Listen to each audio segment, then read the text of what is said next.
Saying we should remove all meat, even though we've raised it ourselves, humanely. There's no such thing as humanely. I was here to talk about plants.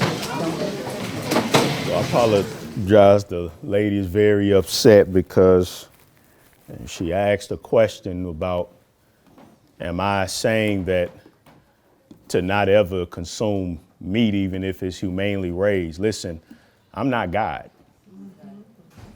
I'm just a messenger. Okay? So you do what you want to do. Like I said, what did I say at the end? Choose ye this day. That's between you and the Lord. Okay?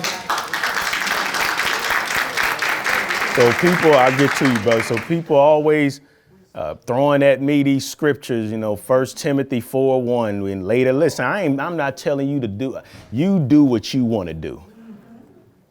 So if you want to go ahead and raise that, it's not going to help you with your health. There's nothing in it.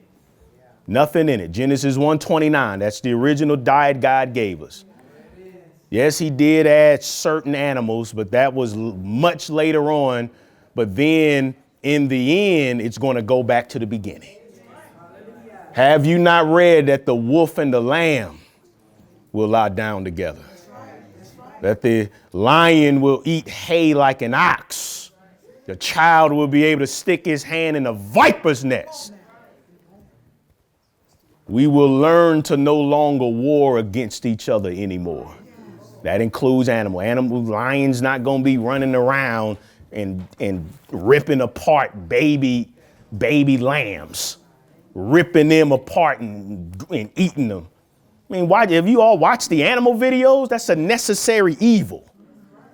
It's not always going to exist. So why not eat the optimal way now if you don't have to?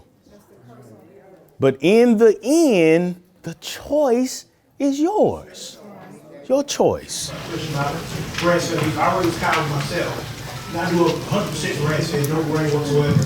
But, listening to you, I know if I don't change it, I die. Period. So even though I raise my own beef, I'm going to go vegan and do the right thing. Not just. Yeah. That's the right attitude. The truth hurts, but I don't know what I'm supposed to do. I mean, Brother Leroy paid all this money to bring me out from St. Louis. I'm supposed to sugarcoat? I can't do that. I can't do that. The meat is not going to help you. Most of us, look at the destruction we're under. We had this doggone coronavirus, all of this cancer. Most of us been raised on this stuff to where we have to go the rest of our lives eating perfect, and that still might not be good enough. The doggone meat not going to help. All of us are in a detox right now. I lost 100 pounds. Brother Leroy lost all this weight. We have a long way to go. I listened to the great Dr. Furman, and you know what he said? He said that we will have to eat and live perfectly for 10 years just to go back to the state of being a child. That's the condition we're in. Now, does that mean that we become victims and guilt? No, absolutely not. But we have to go back to the beginning. Everything that we eat has to be packed full of medicines, and meat does not fit the bill. I'm sorry. What else am I supposed to say?